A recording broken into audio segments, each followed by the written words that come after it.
Meu nome é Efigênia Ramos, mas aqui nas veredas de Serra Azul, todos me conhecem por Fia. Tenho 78 anos, e as rugas que carrego no rosto contam menos histórias do que o silêncio que guardei no peito por mais de 30 anos. A minha é uma história comprida, daquelas que a gente desata o nó devagarinho, fio por fio, para não arrebentar a memória. Se você tem um tempo para ouvir a confissão de uma velha, e quem sabe até se inscrever aqui no canal para acompanhar outras veredas da vida que por vezes se tornam tortuosas, então se acomode, porque o que vou contar é a prova de que um único erro pode ecoar por uma vida inteira, e que o amor e a culpa, por vezes, nascem do mesmo descuido. A sala estava mergulhada naquela penumbra preguiçosa de fim de tarde. O ar quente de novembro entrava pela janela aberta, trazendo consigo o cheiro de terra molhada da chuva que acabara de passar, e o som distante de um carro de boi cantando na estrada.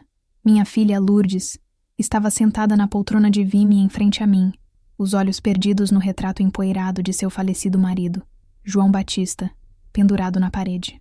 O silêncio entre nós não era de paz, era um silêncio pesado, denso, cheio de palavras não ditas que se acumulavam há 33 anos. Eu tinha 78 anos, e meu corpo doía, mas a dor que me afligia naquele momento não vinha das juntas gastas, vinha da alma. O segredo que eu carregava era como uma pedra no fundo de um rio, que com o tempo se cobriu de lodo e musgo, mas nunca deixou de estar lá, pesando, afundando tudo.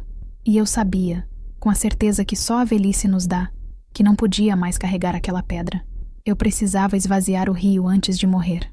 Lourdes suspirou, um som que cortou a quietude da sala. Seus cabelos, antes de um castanho brilhante como o do pai, agora estavam salpicados de fios brancos que brilhavam sob a luz fraca. Aos 58 anos, ela carregava a beleza cansada de quem viveu mais tristezas do que alegrias. Às vezes eu ainda penso nele, mãe, ela disse, a voz baixa, quase um sussurro. Penso em tudo que a gente não viveu, em tudo que ele me escondeu. João Batista tinha morrido há 5 anos, num acidente de caminhão na volta de Belo Horizonte. Deixou para trás uma viuvez amarga para Lourdes e a reputação de um homem bom, mas que, como todo homem daquela época, tinha seus deslizes. Lourdes sabia de 1 ou 2 casos passageiros, mas havia algo mais, algo que ela nunca conseguiu nomear, uma sombra que sempre pairou sobre o casamento deles. Uma sombra que tinha meus olhos. Meu coração começou a bater descompassado, um tambor velho e desafinado no meu peito. As palmas das minhas mãos suavam, e eu as esfreguei no tecido áspero do meu vestido de chita. Era agora. Não haveria outro momento. Lourdes, minha filha, comecei, e minha própria voz me pareceu estranha, trêmula. Ela se virou para mim, a testa franzida em preocupação. O que foi, mãe? Tá se sentindo mal? Eu balancei a cabeça. As lágrimas já começavam a queimar meus olhos, turvando a imagem da mulher que eu mais amava no mundo e para quem eu havia mentido a vida inteira. Eu preciso te contar uma coisa que aconteceu há muito, muito tempo. Antes de você se casar, a curiosidade em seu rosto substituiu a preocupação. Ela se ajeitou na poltrona esperando. O ar na sala parecia ter ficado ainda mais rarefeito, difícil de respirar. Cada segundo de silêncio era uma tortura. Eu olhei para as minhas mãos trêmulas em meu colo, para o retrato de João na parede e finalmente para os olhos castanhos da minha filha, os mesmos olhos que me olhavam com amor e confiança desde o dia em que nasceu. O João, ele, gaguejei, as palavras presas na garganta como espinhos. Ele teve um filho fora do casamento, você sabe disso. Sempre se falou por aí, mas nunca ninguém soube quem era a mãe. Lourdes assentiu, o rosto endurecido pela lembrança da humilhação. Eu sei, mãe. E o que tem isso agora? Ele já está morto. Não adianta mais remexer nesse lixo. Adianta, minha filha. Eu insisti, a voz embargada. Adianta porque você precisa saber de toda a verdade para poder ter paz. E eu preciso te contar para poder morrer em paz. Ela me encarou, confusa, sem entender aonde eu queria chegar. O medo em seus olhos era palpável. Medo do que aquela velha, sua mãe, estava prestes a desenterrar. Respirei fundo, o ar rasgando meus pulmões. Fechei os olhos por um instante, e quando os abri, a decisão estava selada na minha alma. Não havia mais volta. A mãe do menino, eu disse, a voz finalmente saindo, fraca, mas clara como o cristal que se parte. A outra mulher, Lourdes, a outra mulher, fui eu. O mundo pareceu parar.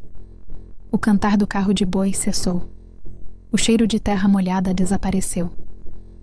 Naquele instante, na nossa pequena sala em Serra Azul, só existia o som do coração da minha filha se quebrando. Para entender como cheguei à beira desse abismo, preciso voltar no tempo. Voltar para 1972. Serra Azul era pouco mais que uma rua principal de paralelepípedos, a igreja de Santana no alto do morro e um punhado de casas espremidas entre cafezais e pastos. A vida aqui era regida pelo sol e pela chuva, pelo sino da igreja e pelas fofocas que corriam mais rápido que o vento nas tardes de agosto. Eu tinha 45 anos e já era viúva há 5. Meu antero tinha sido levado por uma pneumonia forte, me deixando com 2 filhas moças e uma pequena pensão que mal dava para o essencial. Lourdes, a mais velha, com 25 anos, era a minha força. Tinha os cabelos castanhos e longos do pai, mas a teimosia e a determinação eram todas minhas.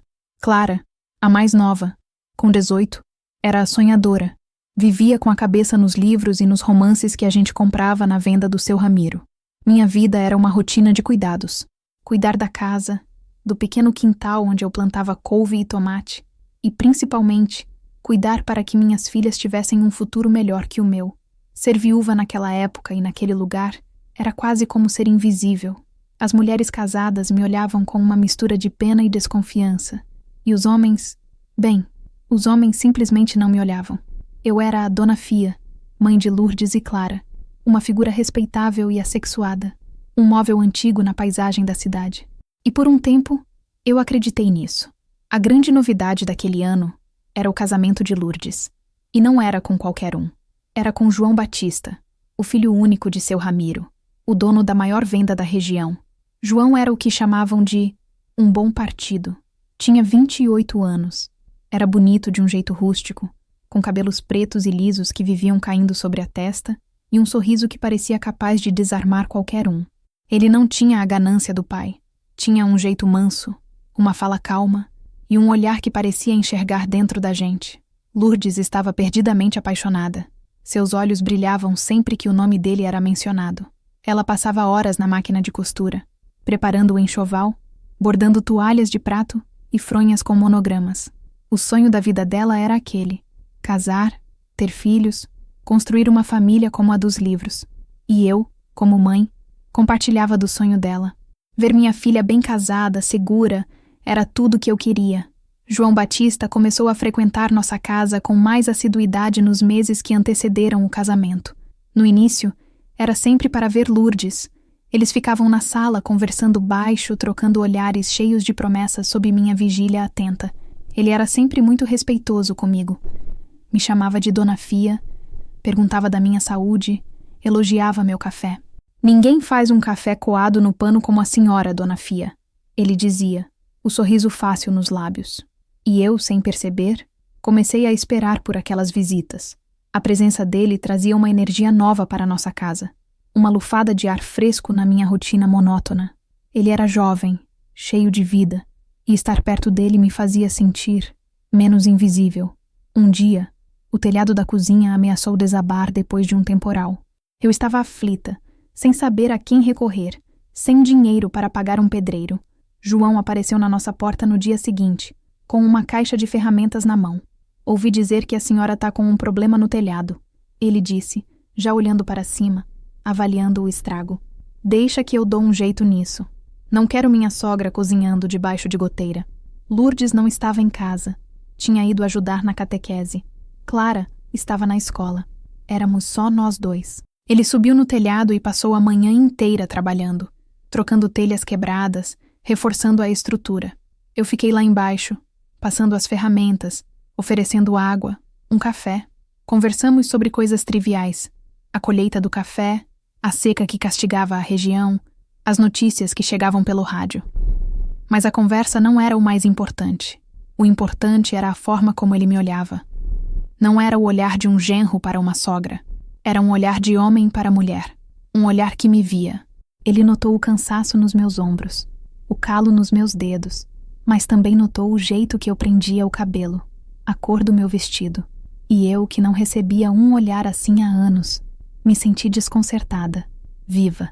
Quando ele desceu do telhado, suado, com a camisa suja de barro, ele sorriu para mim. Prontinho, Dona Fia, firme como uma rocha.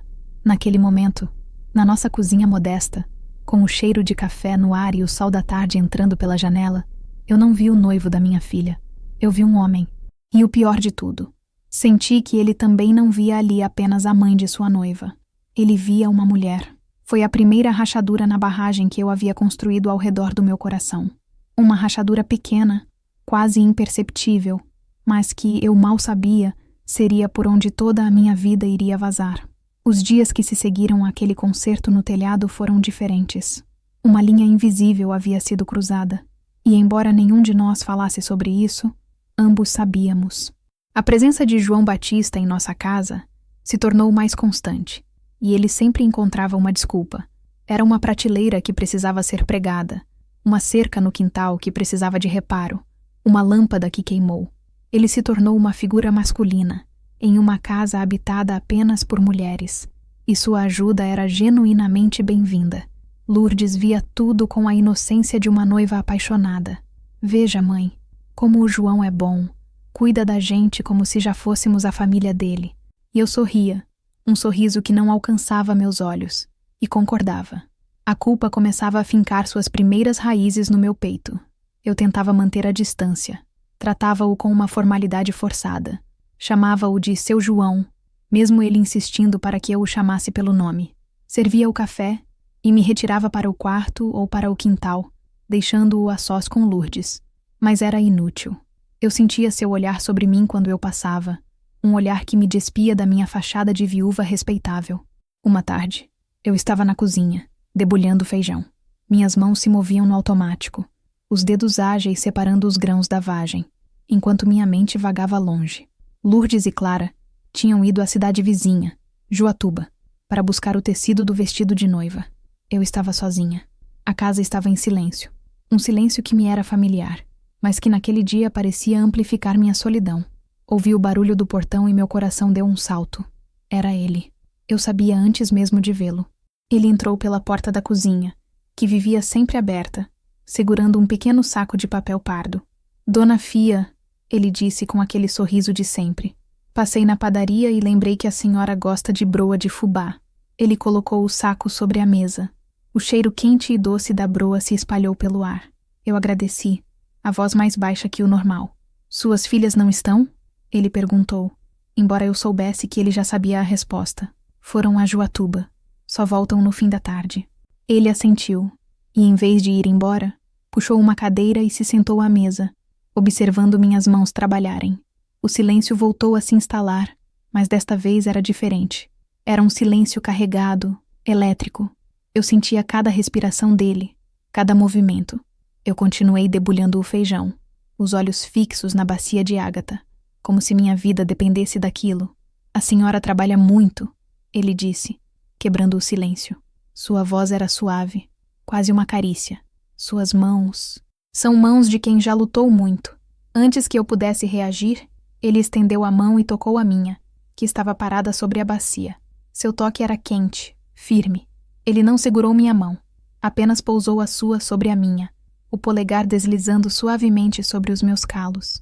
Foi um gesto simples, pequeno, mas que desmoronou todas as minhas defesas. Meu corpo inteiro se arrepiou. Levantei os olhos e encarei os dele.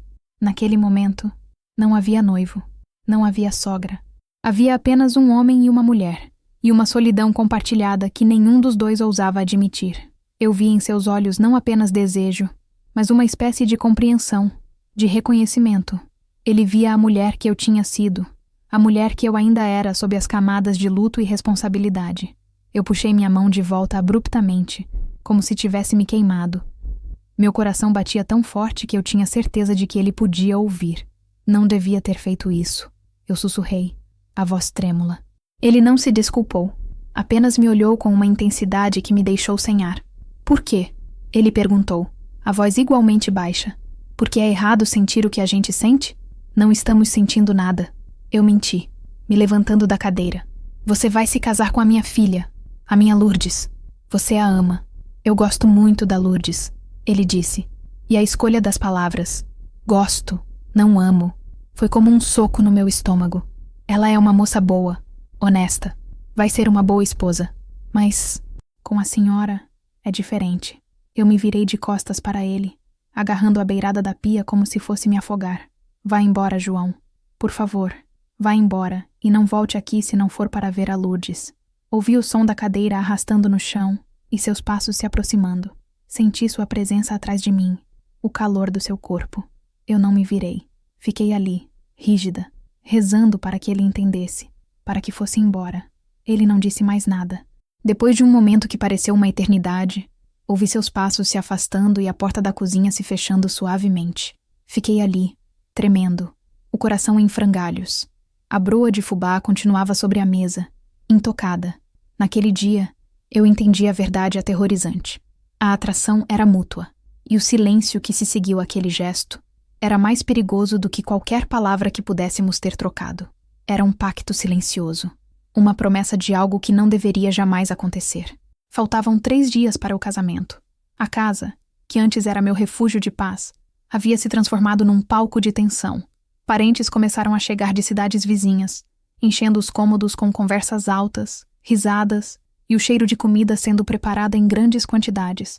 Minha irmã, Zélia, veio de Divinópolis com seus 3 filhos barulhentos, e 2 primas do falecido Antero se instalaram no quarto de Clara, que teve que se mudar para um colchão na sala.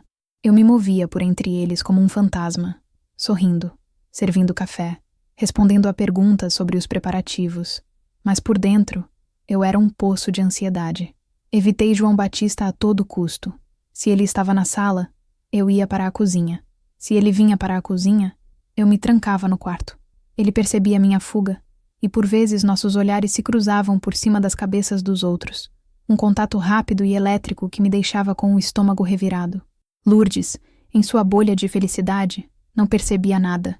Estava radiante, ocupada demais com os últimos detalhes do seu vestido, com a lista de convidados e com os presentes que não paravam de chegar. Vê-la tão feliz era uma tortura. Cada sorriso dela aumentava o peso da minha culpa, da minha traição silenciosa.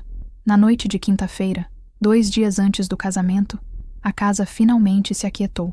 Os parentes, cansados da viagem e da comilança, se recolheram cedo. Lourdes e Clara, exaustas, dormiam profundamente. Só eu estava acordada, sentada na cadeira de balanço na varanda dos fundos, olhando para a escuridão do quintal. A lua cheia pintava as folhas da mangueira de prata, e o canto dos grilos era a única trilha sonora para a minha agonia. Eu me sentia sufocada, sufocada pela casa cheia, pela minha mentira, pelo desejo que eu lutava para esmagar dentro de mim. Eu precisava de ar. Decidi caminhar um pouco, só até o fim da nossa rua, onde começava a estrada de terra que levava ao rio. A noite estava fresca, e a brisa suave era um alívio para a minha pele febril. As casas da vizinhança estavam todas escuras, as janelas fechadas. Serra Azul dormia, alheia ao turbilhão que me consumia. Caminhei devagar, os pés descalços sentindo o frio dos paralelepípedos. Quando cheguei ao fim da rua, encostei-me na cerca de arame farpado e olhei para o campo aberto sob a luz da lua. E então, eu o vi.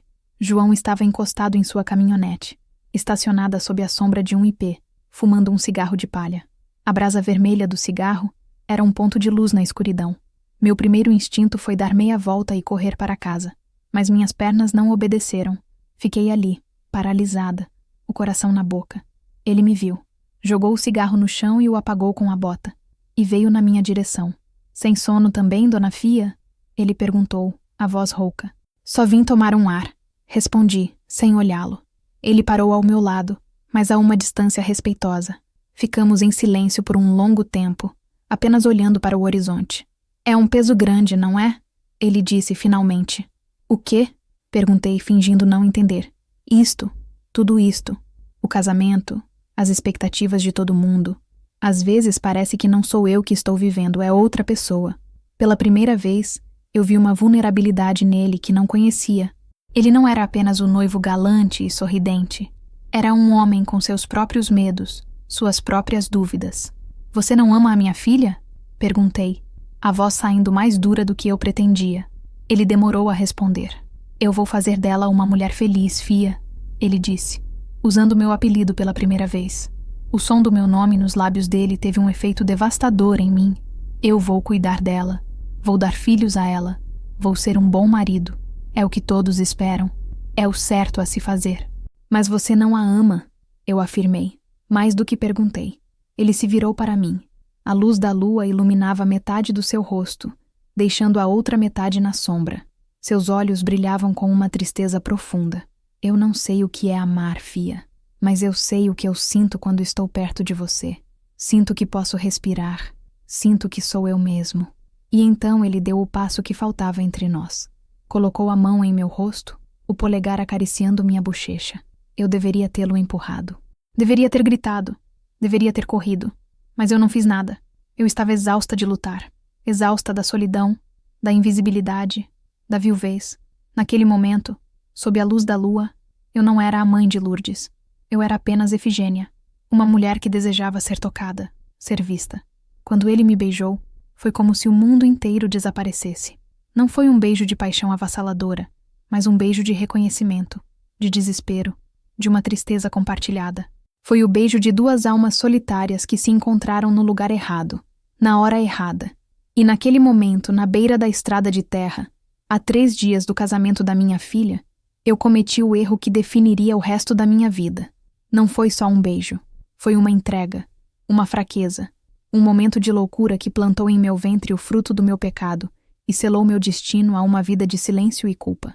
O dia do casamento amanheceu ensolarado, um sábado de céu azul sem nuvens, como se a natureza estivesse zombando da tempestade que se formava dentro de mim. As últimas 48 horas haviam passado como um borrão. Eu me movia pela casa, ajudando nos preparativos, com um sorriso congelado no rosto. Ninguém notou nada. Ninguém viu a escuridão nos meus olhos, ou o tremor nas minhas mãos. A culpa era um manto pesado e invisível que só eu sentia. Toda vez que João Batista aparecia, meu coração falhava uma batida. Nós não trocamos uma palavra sequer sobre o que aconteceu. Apenas olhares. Olhares furtivos, cheios de vergonha, de medo e de uma cumplicidade terrível. Ele parecia tão atormentado quanto eu, o que, de uma forma doentia, me trazia um mínimo de consolo. Eu não estava sozinha naquela ilha de desespero. Ajudar Lourdes a se vestir foi a parte mais difícil. Ela estava deslumbrante. O vestido de renda que ela mesma costurara com tanto esmero caía perfeitamente em seu corpo. Seus olhos brilhavam com uma felicidade tão pura, tão intocada pela maldade do mundo, que eu senti uma pontada de dor física no peito. Era como se uma faca estivesse me rasgando por dentro. "Estou tão feliz, mãe", ela disse se olhando no espelho. "Parece um sonho." "Você está linda, minha filha. A noiva mais linda que essa cidade já viu." Eu consegui dizer, a voz embargada. Ela pensou que era a emoção de mãe. E era, mas era também o choro da minha alma culpada. Enquanto eu ajeitava o véu em seus cabelos, ela segurou minhas mãos. "Obrigada, mãe. Por tudo. Por ter me criado. Por ter cuidado de mim. Eu te amo tanto." As lágrimas que eu vinha segurando finalmente escaparam. Eu a abracei com força, inalando o cheiro de seu perfume de flor de laranjeira. E chorei. Chorei pela minha traição. Chorei pela inocência que eu estava ajudando a destruir. Chorei pela mentira que estava prestes a ser consagrada no altar. A cerimônia na igreja de Santana foi sufocante. O ar estava pesado com o cheiro de incenso e das flores brancas que enfeitavam o corredor. Sentei-me no primeiro banco, ao lado de Clara, e assisti a minha filha caminhar em direção ao altar, em direção ao homem com quem eu havia traído sua confiança da forma mais vil possível. João Batista a esperava no altar, o rosto pálido sob a luz dos vitrais. Quando seus olhos encontraram os meus por um breve segundo, vi neles o mesmo pânico que eu sentia. Nós éramos 2 condenados, marchando para a nossa própria forca. O padre começou a falar, as palavras sobre amor, fidelidade e honra ecoando na igreja e na minha consciência. Cada palavra era uma acusação, na alegria e na tristeza, na saúde e na doença, amando-te e respeitando-te todos os dias da minha vida. Eu olhava para os 2, de mãos dadas diante de Deus, e sentia o gosto amargo do sacrilégio na minha boca. No momento dos votos, quando João disse, sim, eu aceito, sua voz falhou por um instante. Ninguém pareceu notar, exceto eu. Eu sabia que aquele sim era a sentença final para nós dois. Ele estava se acorrentando a uma vida de mentiras e me acorrentando a uma vida de segredo. A festa foi no salão paroquial. Havia música, comida farta e a alegria contagiante dos convidados. Eu tentava sorrir, conversar, fingir que estava celebrando, mas cada gole de guaraná parecia veneno e cada pedaço de bolo, cinzas. Eu os observava dançar a primeira valsa, Lourdes com a cabeça apoiada no ombro de João, os olhos fechados, vivendo seu conto de fadas, e ele, com o olhar perdido por cima da cabeça dela, parecia dançar com um fantasma. Em um momento, durante a festa, precisei sair para tomar ar. Fui para os fundos do salão, onde o barulho era menor. A noite estava estrelada. Fiquei ali, respirando fundo, tentando acalmar o caos dentro de mim. Ouvi passos atrás de mim. Era ele. Não deveríamos estar aqui, eu disse sem me virar. Eu sei, ele respondeu. Eu preciso dizer que sinto muito, Fia. Pelo que eu fiz. Pelo que fiz com você, com a Lourdes. Não diga nada, eu o cortei. Não há nada a ser dito. O que está feito, está feito. Agora você é marido da minha filha. Sua única obrigação é com ela. Faça-a feliz, João. Pelo amor de Deus, ao menos isso. Faça-a feliz. Eu vou tentar, ele sussurrou. Eu juro que vou tentar. Ele se aproximou e, por um momento, pensei que ele fosse me tocar, mas ele apenas parou ao meu lado. O que aconteceu naquela noite? Ele começou. Aquela noite nunca existiu, eu disse com uma firmeza que eu não sentia. Esqueça. Pelo bem de todos, esqueça. Voltei para a festa sem olhar para trás. Dancei com um primo distante. Ajudei a servir o bolo. Sorri para as fotografias. Eu desempenhei o meu papel de mãe da noiva com perfeição. Mas quando os noivos finalmente partiram, em meio a uma chuva de arroz, e a casa se esvaziou, eu me tranquei no meu quarto e desabei. O silêncio da casa era ensurdecedor. O cheiro das flores que sobraram da festa me enjoava. Naquela noite, eu não rezei. Eu senti que não tinha mais esse direito. Eu havia construído o altar da felicidade da minha filha sobre os alicerces da minha maior mentira. E eu sabia que, mais cedo ou mais tarde, tudo aquilo iria desmoronar. As semanas seguintes ao casamento foram um tormento silencioso. Lourdes e João se mudaram para uma casinha nos fundos do terreno da venda de seu Ramiro, a poucos quarteirões da minha casa, perto demais para o meu conforto. Lourdes vinha me visitar quase todos os dias, o rosto iluminado pela felicidade de recém-casada, contando sobre suas novas rotinas, seus pequenos desafios domésticos e, principalmente, sobre como João era um marido maravilhoso. Ele é tão atencioso, mãe. Me ajuda em tudo. Ontem mesmo chegou em casa com um vasinho de violetas, sem motivo nenhum. Eu ouvia tudo com um sorriso forçado, o coração apertado. Cada elogio que ela fazia a ele era uma punhalada na minha consciência. Eu via o esforço dele em ser o marido perfeito, em cumprir a promessa que me fizera. E por um lado, eu sentia um alívio egoísta, mas por outro, sabia que aquela felicidade era uma farsa, e eu era a arquiteta. Comecei a sentir os primeiros sinais algumas semanas depois. Um enjoo matinal insistente, que eu atribuía ao estresse. Um cansaço que me derrubava no meio da tarde, me forçando a tirar cochilos, algo que eu nunca fazia. Meus seios ficaram doloridos, e certos cheiros, como o do café forte que eu tanto amava, começaram a me revirar o estômago. No início, eu neguei. Era impossível. Eu tinha 45 anos. Meu ciclo menstrual sempre fora irregular. Devia ser o início da menopausa, os calores da idade, como diziam as mulheres mais velhas. Eu me agarrei a essa explicação com todas as minhas forças. Mas a semente da angústia já estava plantada, e a cada dia ela crescia, se transformando em uma árvore de pânico. O momento da verdade veio numa tarde chuvosa. Eu estava no quintal, recolhendo as roupas do varal antes que a chuva engrossasse, quando uma tontura súbita me atingiu.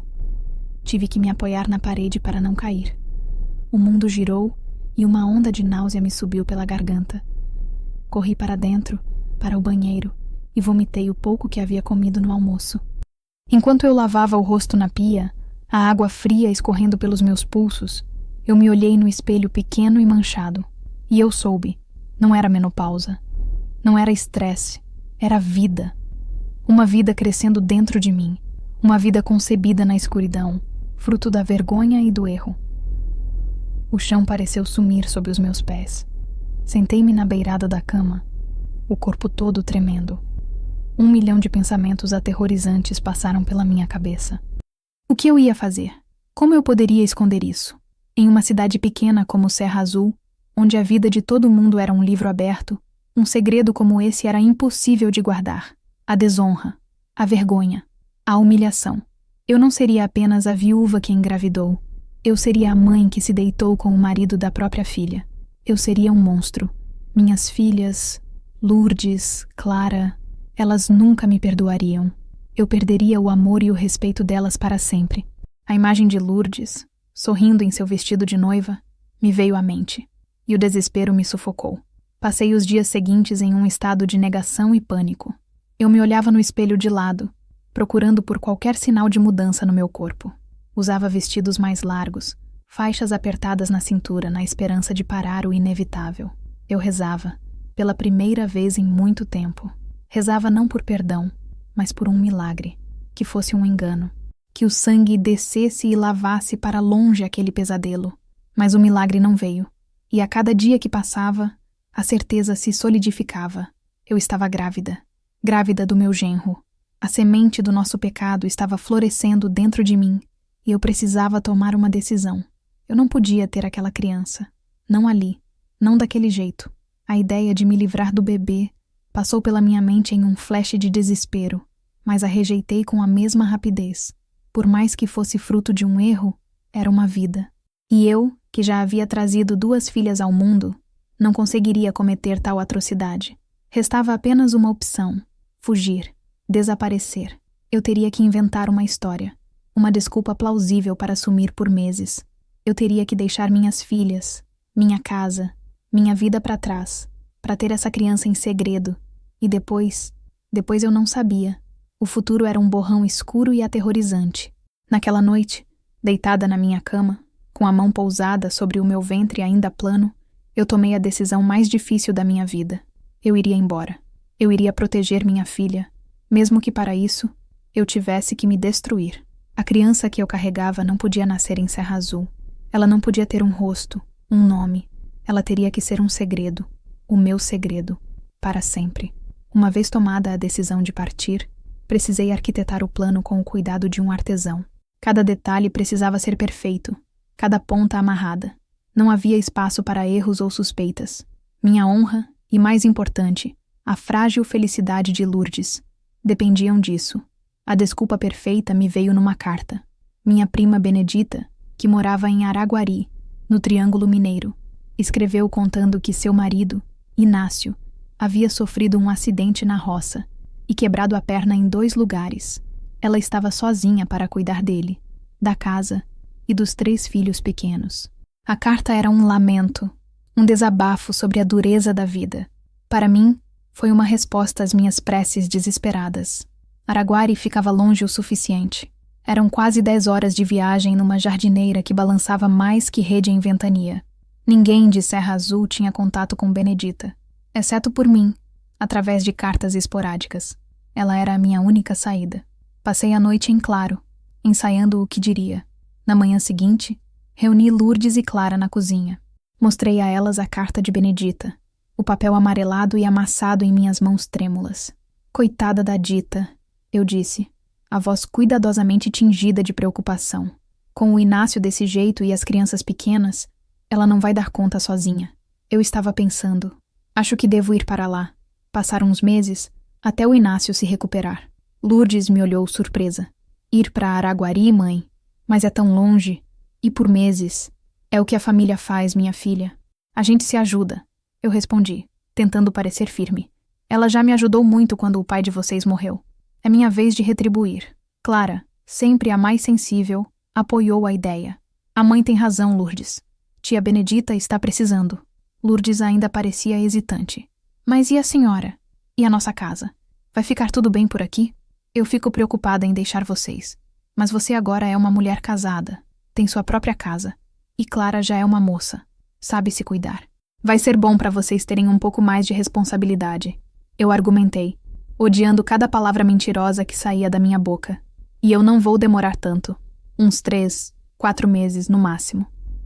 A ideia de ficar longe delas por tanto tempo era uma dor física, mas o medo de ser descoberta era maior. Depois de muita conversa, Lourdes finalmente concordou, embora a contragosto. A preocupação em seu rosto era genuína, e isso só aumentava minha culpa. Ela estava preocupada com a mãe que a estava enganando da maneira mais cruel. O próximo passo era falar com Benedita. Eu não podia simplesmente aparecer em sua porta, grávida. Escrevi uma carta cuidadosa, sem dar muitos detalhes, apenas dizendo que eu precisava de ajuda, que estava passando por um problema de mulher muito sério e que precisava ficar longe de Serra Azul por um tempo. Pedi, pelo amor que ela tinha a mim, que confirmasse a história do acidente do marido caso alguém perguntasse, e prometi que explicaria tudo pessoalmente. Coloquei na carta todo o dinheiro que eu tinha guardado, uma pequena fortuna para mim, e pedi que ela o usasse para o que precisasse. Enviei a carta e rezei para que sua bondade fosse maior que sua curiosidade. Os dias seguintes foram de uma atividade febril. Arrumei uma pequena mala com algumas roupas, as mais largas que eu tinha. Dei instruções a Clara sobre como cuidar da casa, das contas, das plantas. A cada gesto, a cada palavra de despedida que eu ensaiava, meu coração se partia um pouco mais. A conversa com João foi a mais curta e a mais difícil. Eu o encontrei na venda, quando fui comprar querosene. Pedi para falar com ele a sós, nos fundos do armazém, entre os sacos de feijão e milho. Ele me olhou, os olhos cheios de uma apreensão que espelhava a minha. Vou embora por um tempo, eu disse, sem rodeios. Vou para Araguari, cuidar de uma prima doente. Ele não perguntou nada. Ele entendeu. O alívio em seu rosto foi tão evidente quanto a vergonha que veio em seguida. É melhor assim, ele sussurrou. Escute bem, João, eu disse, a voz baixa e firme. Ninguém pode saber. Ninguém. Sua vida agora é a Lourdes. Você me entendeu? Cuide dela. É a única coisa que te peço. Ele apenas assentiu, incapaz de me encarar. Eu me virei e fui embora, deixando-o para trás, no meio do cheiro de grãos e de poeira. Aquele foi o nosso último pacto de silêncio. No dia da minha partida, Lourdes e Clara me levaram à pequena rodoviária. Lourdes chorou, me abraçando com força. Se cuida, mãe. Escreve sempre que puder. Eu vou escrever, prometi, a garganta fechada. Quando a jardineira partiu, levantando uma nuvem de poeira vermelha, eu olhei pela janela e vi minhas 2 filhas, acenando, ficando cada vez menores, até desaparecerem na curva da estrada.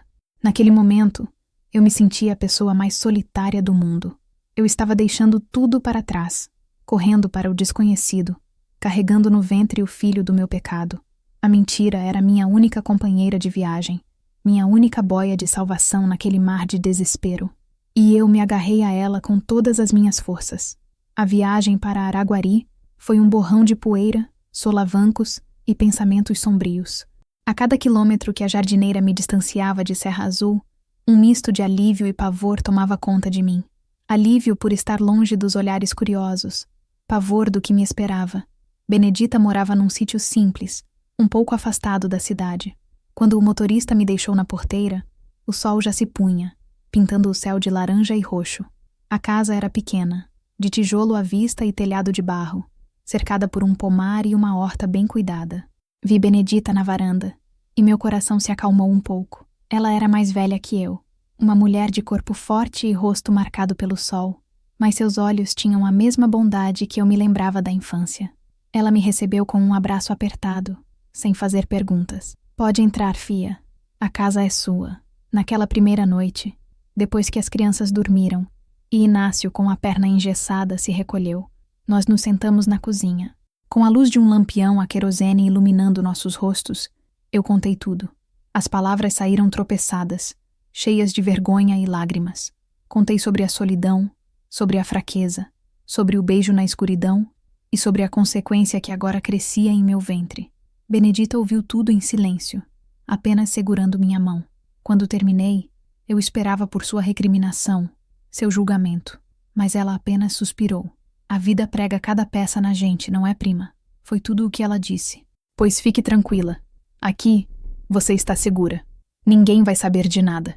Você é minha prima que veio ajudar com o meu marido doente. E ponto final. O alívio que senti foi tão imenso que meu corpo inteiro amoleceu. Chorei como uma criança, um choro de gratidão e de exaustão. Naquela noite, pela primeira vez em meses, eu dormi. Os meses seguintes em Araguari foram um período estranho, uma espécie de limbo. Minha vida se resumia ao pequeno universo do sítio. Eu ajudava Benedita nos afazeres. Cozinhava, lavava roupa no córrego, cuidava da horta e das crianças. O trabalho físico era uma bênção, pois mantinha minha mente ocupada, longe dos pensamentos que me atormentavam.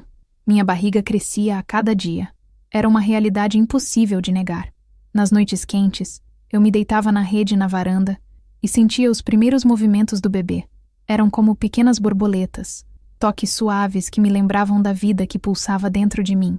Era um sentimento confuso. Eu amava aquela criatura desconhecida, um amor instintivo, de mãe. Mas esse amor vinha sempre acompanhado da culpa, da vergonha. Como eu podia amar o fruto da minha maior traição? Eu escrevia para Lourdes e Clara toda semana. Cartas curtas, cheias de mentiras. Contava sobre a melhora de Inácio, sobre o trabalho no sítio. Perguntava sobre as novidades de Serra Azul. Lia e relia as respostas delas dezenas de vezes, tentando decifrar nas entrelinhas se estava tudo bem, se sentiam minha falta. Cada carta de Lourdes, cheia de amor e saudade, era um novo golpe no meu coração. O tempo passou e a hora do parto se aproximou. Benedita chamou uma parteira da vizinhança, uma senhora chamada Dona Nena, uma mulher discreta que sabia guardar segredos. O parto foi longo e difícil. Aconteceu numa noite de tempestade, com os relâmpagos iluminando o quarto e o som dos trovões abafando meus gritos. Em meio à dor, eu só pensava em Lourdes. Pedia perdão a ela a cada contração. E então, no meio da madrugada, ele nasceu. Um menino. Perfeito. Saudável. Com um choro forte que encheu o pequeno quarto. Dona Nena o limpou e o colocou nos meus braços. Quando eu olhei para aquele rostinho amassado, para aquelas mãozinhas minúsculas, todo o mundo ao meu redor desapareceu. Ele tinha os cabelos escuros e lisos de João, mas o formato dos olhos era meu. Naquele momento, ele não era o meu pecado. Não era a minha vergonha. Ele era apenas o meu filho. Eu o segurei junto ao peito e chorei. Chorei de amor, de dor, de alegria e de uma tristeza infinita, pois eu sabia que aquele momento era roubado. Eu não era a mãe dele. Eu não podia ser. Eu o amamentei pela primeira e última vez, e cada gota do meu leite era uma despedida. Benedita já havia feito o arranjo. Ela tinha uma prima em Uberlândia, cujo maior sonho era ter um filho, e não podia. Eles eram um casal bom, de posses, que poderiam dar ao menino tudo o que eu não podia, principalmente um nome limpo e um futuro. 2 dias depois do parto, eles vieram buscá-lo. Eu o vesti com uma roupinha de lã que eu mesma tricotei. Dei-lhe um beijo na testa, um beijo que continha todo o amor e todas as desculpas do mundo. E o entreguei. Ver aquele carro partir, levando meu filho para longe, foi a dor mais dilacerante que já senti. Era como se estivessem arrancando um pedaço da minha alma. Voltei para dentro de casa, me tranquei no quarto e fiquei ali, no escuro, por 3 dias. Benedita me trazia comida, mas eu não conseguia comer. Eu estava vazia, por fora e por dentro. Meu exílio em Araguari havia chegado ao fim. Eu havia dado à luz em segredo e entregado meu filho ao destino. Eu havia cumprido meu plano.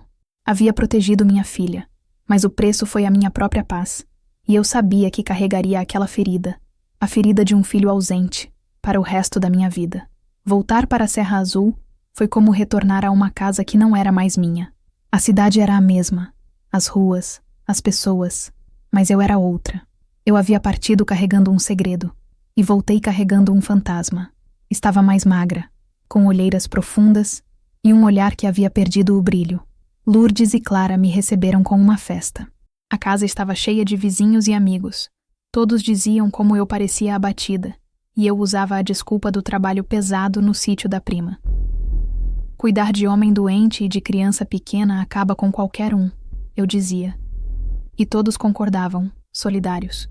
A mentira se tornara minha segunda pele. Lourdes estava radiante. Ela também tinha uma novidade. Estava grávida de 2 meses. A notícia me atingiu com a força de um soco. Senti uma mistura de alegria genuína por ela e uma dor aguda, um eco da minha própria perda recente. Enquanto ela falava, animada, sobre os planos para o quarto do bebê, sobre os nomes que estava pensando, eu sorria, mas por dentro, meu coração sangrava. Eu seria avó, mas eu já era mãe de um menino que nunca conheceria seus irmãos. O reencontro com João Batista foi na missa de domingo. Ele estava ao lado de Lourdes, a mão protetoramente pousada na barriga dela. Nossos olhares se cruzaram por cima das cabeças das pessoas. Não havia mais cumplicidade, apenas um abismo de dor e culpa.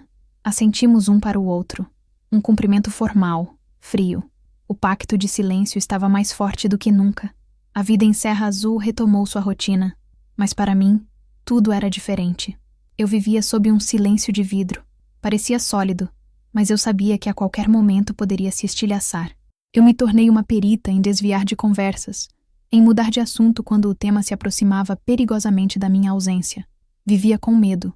Medo de que uma carta de Benedita se extraviasse. Medo de que a parteira de Araguari um dia aparecesse em Serra Azul. Medo de que eu falasse dormindo. João e eu desenvolvemos uma coreografia complexa de evitação. Nas reuniões de família, nunca ficávamos sozinhos no mesmo cômodo. Se ele estava na cozinha, eu ia para a sala. Se eu estava na varanda, ele ficava dentro de casa. Lourdes, imersa em sua própria felicidade e nas mudanças da gravidez, não percebia a tensão sutil, a eletricidade no ar, sempre que nós três estávamos juntos. Para ela, éramos apenas sogra e genro, mantendo uma relação cordial e distante, como era comum na época. Às vezes, eu via um lampejo de dor em seus olhos quando ele olhava para mim. Uma pergunta não feita. Ele queria saber do bebê? Se era menino ou menina? Se estava bem? Mas ele nunca perguntou. E eu nunca ofereci a informação. Era melhor assim. Aquela criança não pertencia ao nosso mundo. Ela não existia para nós. Era a única forma de sobrevivermos à nossa mentira. Os meses passaram. A barriga de Lourdes cresceu, e a minha vida se encheu dos preparativos para a chegada do meu primeiro neto. Eu tricotava sapatinhos, bordava fraldas, ajudava a pintar o quarto.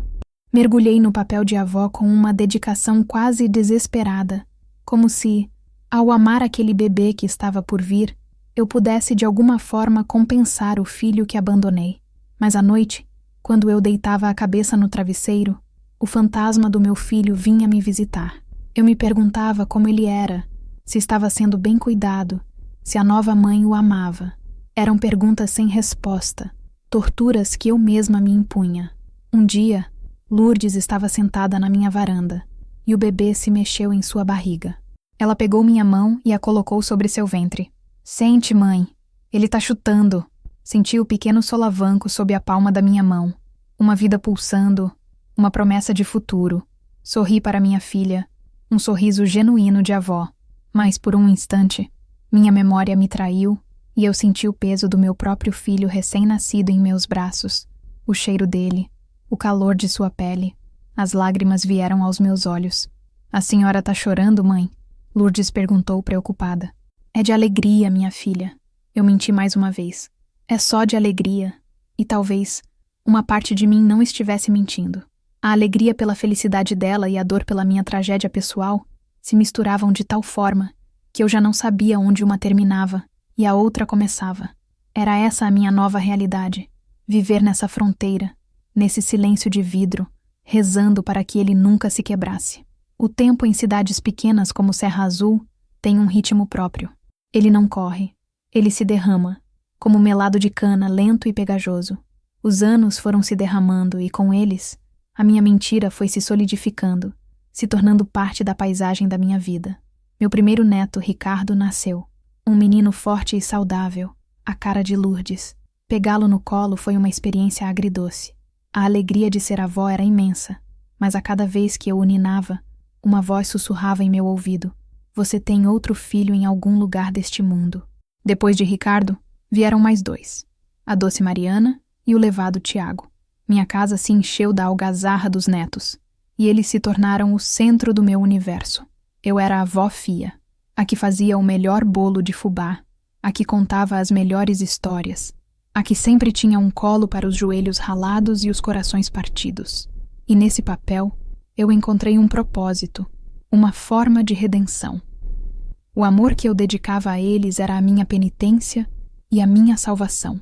Enquanto isso, o casamento de Lourdes e João se transformava. A felicidade radiante dos primeiros anos deu lugar a uma convivência morna, de respeito, mas sem brilho. Por fora, eles eram a família perfeita, o comerciante respeitado, a dona de casa dedicada, os 3 filhos bonitos. Mas eu, que os via de perto, enxergava as rachaduras na fachada. João se tornou um homem mais sério, mais calado. Mergulhou no trabalho na venda, que prosperou sob sua administração. Era um bom pai, presente e carinhoso com os filhos.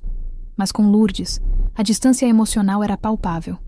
As conversas eram sobre as crianças, as contas, os problemas do dia a dia. O riso fácil e os olhares cúmplices haviam desaparecido. Lourdes, por sua vez, sentia essa distância. Ela se tornou uma mulher um pouco mais amarga, mais desconfiada. Ela não entendia a mudança no marido. Culpava o trabalho, o estresse, a rotina. Às vezes, ela desabafava comigo. O João tá tão diferente, mãe. Parece que vive em outro mundo. Chega em casa cansado, mal conversa. Sinto falta do João de antes, do namorado que me trazia flores. Eu ouvia, oferecia palavras de consolo, dizia que era uma fase, que todos os casamentos passavam por isso. E cada palavra era uma brasa na minha garganta. Eu sabia o porquê. Eu sabia que a sombra que pairava sobre aquele casamento era a minha. O nosso segredo havia envenenado tudo. João não conseguia ser plenamente feliz com Lourdes porque, toda vez que olhava para ela, ele se lembrava da mãe dela, da traição, do filho que ele nunca conheceria. E eu era a testemunha silenciosa da infelicidade que ajudei a criar. Nossa relação, a minha e a de João, continuou a mesma. Um distanciamento cortês. Nos eventos de família, trocávamos o mínimo de palavras necessárias. Ele me chamava de Dona Fia. Eu o chamava de João. Éramos 2 estranhos ligados por um laço terrível e invisível. Nossos netos eram a nossa única ponte, o único território neutro onde podíamos interagir sem que o peso do passado nos esmagasse. Em meados da década de 80, a premissa completa da minha tragédia pessoal se revelou para mim em sua totalidade. Foi numa tarde de domingo, durante o almoço de batizado do meu neto mais novo, Tiago. A casa estava cheia. Eu estava na cozinha, lavando a louça, quando olhei pela janela e vi a cena na varanda. Lourdes estava sentada, rindo de algo que a irmã dela, Clara, dizia. Seus 3 filhos corriam pelo quintal, e João estava um pouco afastado, encostado no pilar da varanda, olhando para a família que construiu. Mas seu olhar não era de felicidade. Era um olhar de uma melancolia profunda, de um homem que está presente em corpo, mas ausente em espírito. Naquele momento eu entendi. A minha fraqueza, aquele único momento de desespero e solidão, não havia me afetado apenas a mim. Havia criado uma reação em cadeia. Havia roubado de Lourdes a chance de ter um marido por inteiro. Havia condenado João a uma vida de culpa e arrependimento. Havia negado a um filho o direito de conhecer sua verdadeira história. E havia me transformado em uma espectadora perpétua da infelicidade que eu mesma semeei. A felicidade daquela família era uma fachada, e eu era a guardiã do segredo que a mantinha de pé, mesmo que por dentro estivesse tudo oco. A revelação foi devastadora. O peso do meu segredo não era apenas meu. Era um fardo que todos eles, sem saber, me ajudavam a carregar. E eu continuei em silêncio, ano após ano, assistindo àquela felicidade de fachada, me perguntando se a verdade, por mais dolorosa que fosse, não teria sido mais honesta. Serra Azul, como todo lugar pequeno, se alimenta de histórias. E quando não há histórias novas, o povo desenterra as velhas, ou inventa novas. O casamento de Lourdes e João, antes o conto de fadas da cidade, começou a se tornar um dos pratos principais no banquete das fofocas. O distanciamento entre eles, que eu via de perto, começou a ser notado por olhos mais distantes. A ausência de João em algumas festas, suas viagens cada vez mais frequentes a Belo Horizonte, a pretexto de comprar mercadorias para a venda, o sorriso cada vez mais raro no rosto de Lourdes, tudo isso era combustível para a imaginação do povo. Os boatos começaram como sussurros, ventos leves que mal balançavam as folhas. "Você viu como o João Batista anda sério?" dizia uma vizinha na fila da padaria. A Lourdes parece sempre tão cansada, comentava outra no armazém. Com o tempo, o vento ganhou força. Os sussurros se tornaram conversas abertas. E a conversa principal era uma só. João Batista tinha outra. Eu ouvia os boatos de todos os lados, na feira, no portão da igreja, na minha própria casa, quando alguma vizinha vinha tomar um café e, com a boca cheia de bolo, soltava a fofoca como quem não quer nada. Fia, você que é a mãe, deve saber. É verdade que o João anda se encontrando com uma mulher de fora? Eu me fazia de desentendida. Que é isso, comadre? Imaginação do povo. João é um homem direito, trabalhador. Vive para a família.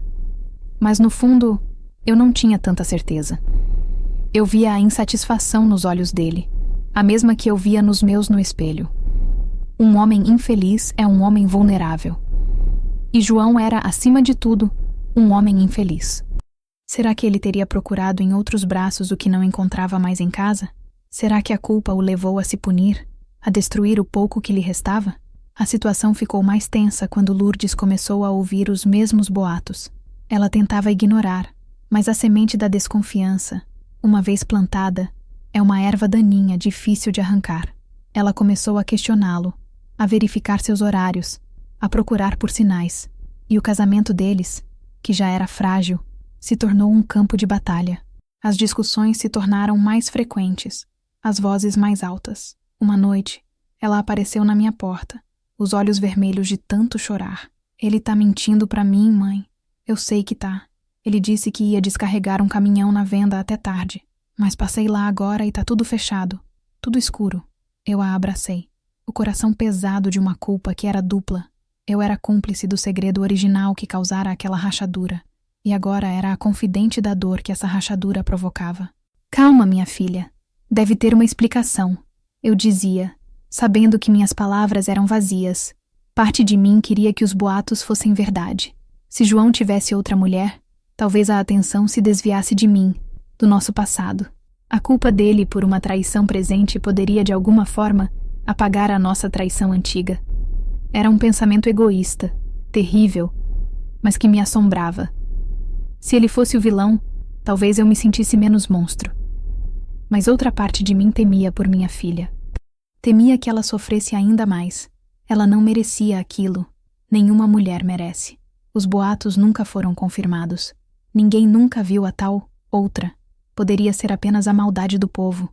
Ou talvez João fosse mais cuidadoso do que pensavam. Mas a verdade é que não importava. O dano já estava feito.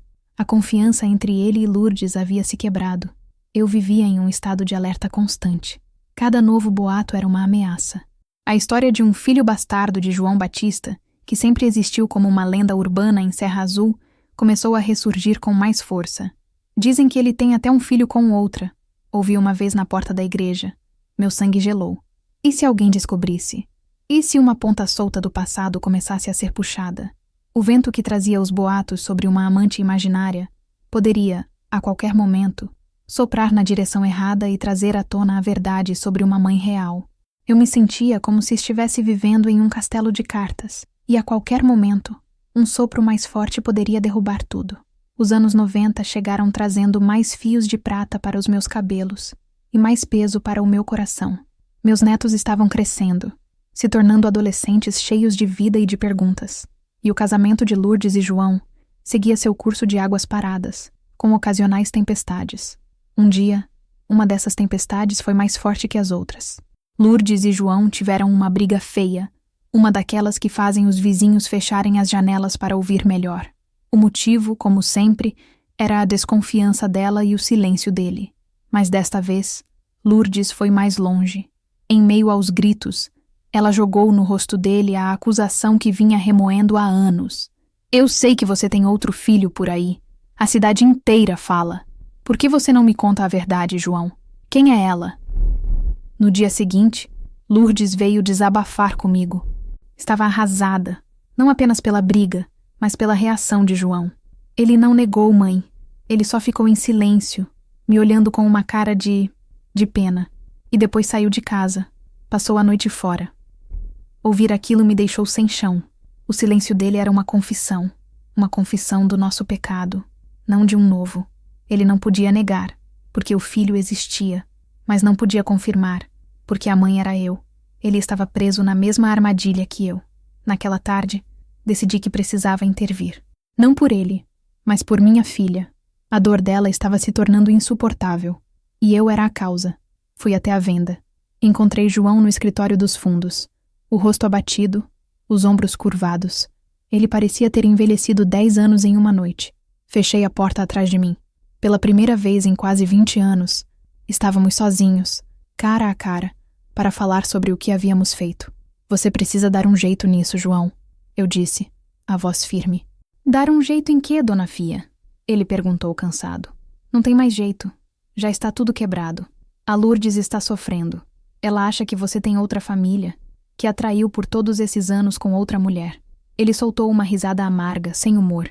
E não é verdade? Eu não a traí? Eu não traí a confiança dela? A sua? A de todo mundo? O que aconteceu foi um erro. Um erro terrível dos dois. Mas foi há muito tempo. Eu argumentei, mais para me convencer do que a ele. Você não pode deixar que isso destrua o resto da vida de vocês. E o que a senhora sugere que eu faça? Ele me desafiou, os olhos faiscando de raiva e desespero. Que eu conte a ela, que eu diga, Lourdes, meu amor, eu tenho um filho, sim, e a mãe dele é a sua mãe? É isso que a senhora quer? As palavras dele, ditas em voz alta, me atingiram como pedras. O horror da nossa situação, verbalizado, era ainda pior. Não, eu sussurrei, recuando. Claro que não.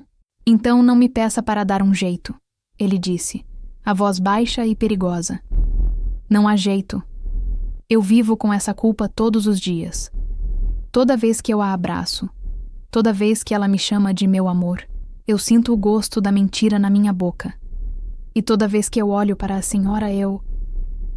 Ele não terminou a frase. Apoiou os cotovelos na mesa e escondeu o rosto nas mãos. Eu vi seus ombros tremerem. Ele estava chorando, um choro silencioso, de homem, que era ainda mais doloroso de se ver. Naquele momento, eu não vi o homem que me seduziu, o cúmplice do meu pecado. Eu vi uma vítima, assim como eu. Um homem preso entre o dever e um erro do passado, consumido por uma culpa que não podia compartilhar com ninguém. Sentei-me na cadeira à sua frente. Não disse nada. Não o toquei. Apenas fiquei ali, em silêncio, compartilhando da sua dor. Foi uma confissão sem palavras. Nós dois ali, naquele escritório empoeirado, confessamos um ao outro o peso que carregávamos. Reconhecemos a prisão que havíamos construído para nós mesmos e para as pessoas que amávamos. Depois de um longo tempo, ele levantou o rosto. Seus olhos estavam vermelhos. Eu vou para casa, ele disse. Vou pedir perdão a ela. Vou tentar ser um marido melhor. Faça isso, João, eu disse, a voz suave. Faça por ela e pelos seus filhos. Ele assentiu e saiu. Eu fiquei ali por mais alguns minutos, sentindo o peso daquela conversa. Nada havia sido resolvido. O segredo continuava intacto. Mas algo havia mudado. A solidão da minha culpa havia sido, por um breve momento, compartilhada. E isso, de alguma forma, tornou o fardo um pouco menos insuportável. Eu sabia que a crise imediata havia sido contornada, mas a bomba relógio sob nossas vidas continuava a tic-taquear, cada vez mais alto. Se havia uma luz na minha vida sombria, essa luz era meus netos. Ricardo, Mariana e Tiago eram a minha alegria, o meu porto seguro. Conforme cresciam, enchiam minha casa, e meu coração com uma vida que eu pensava ter perdido. Ricardo, o mais velho, tinha a seriedade do pai, mas o coração bom da mãe. Era protetor, responsável. Mariana era a artista da família, sonhadora como minha Clara, sempre com um caderno de desenho ou um livro nas mãos. E Tiago, o caçula, era um furacão, a alegria em pessoa, com um sorriso que desarmava qualquer um. Eles não sabiam do drama que se desenrolava nos bastidores da vida dos adultos. Para eles, eu era simplesmente a vó Fia. A casa da vó Fia era um território neutro, um refúgio das tensões que, mesmo sem entender, eles sentiam em sua própria casa. Era na minha cozinha que eles contavam seus segredos de escola, suas primeiras paixões, seus medos. Eu me apeguei a eles com uma força quase desesperada. O amor que eu sentia por eles era puro, incondicional, mas também era complexo. Era o amor que me salvava, que me dava uma razão para levantar da cama todas as manhãs.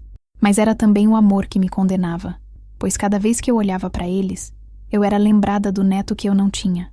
Eu me perguntava constantemente sobre ele, meu filho, o filho de João, o meio-irmão dos meus netos. Quantos anos ele teria agora? 20? 25? Pareceria com o pai? Teria herdado alguma coisa de mim? Seria feliz? Às vezes, quando eu estava sozinha, eu pegava um novelo de lã e uma agulha de tricô e começava a fazer um casaquinho de bebê sem pensar. Quando me dava conta, as lágrimas já estavam escorrendo pelo meu rosto. Eu desmanchava o trabalho e guardava a lã. Era uma ferida que nunca cicatrizava. O amor pelos meus netos também me colocava em uma posição delicada.